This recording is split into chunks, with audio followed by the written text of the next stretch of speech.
Günüm 17. yanvar mı? Aşağı Seyşembe'ydi. 17 yanvar. 23'te 24'te ise Seyşembe. Körüp koyun kalendarı. 23'te ise 24'te ise Çarşamba. 2023'te göreyim birinchi Temur aka. Ha, 23. yıl kaç günde dedi? Seyşembe. Doğru mu? Bana değil. Evet. Dedi. 24'te ise Çarşamba. Vay yaşa var. O lizgine dilen aka.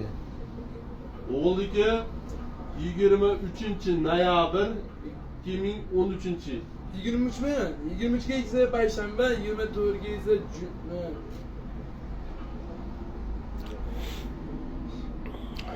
yıl. 23 kaç gün doğru geliyor? Cuma, Perşembe. 2023. Perşembe 21, Cuma 22, Şembe 23. Yok adaş değil ama. Yani Düşenbe doğru geliyor 23. noyabr diyor diyor. Oktyabr diye yapar. Siz noyabr dediniz aka. Ha. Aktiya. Hop noyabrga kaç gün doğdu? 23. 23'ge noyabrga 24. yılga çıkasınga doğru geliyordu. Şembege. jumaga to'g'ri kelibdi noyabrda aka.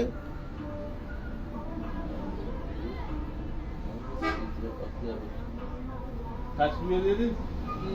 Şembege. 23. Hı. Ya adaş değil. Yani noyabr. Noyabr. Şembe diyor. Vah. Rahmet, rahmat. Siz anaqa adashtirib qo'ydingiz-da siz. Ha. Ailesi. Ha?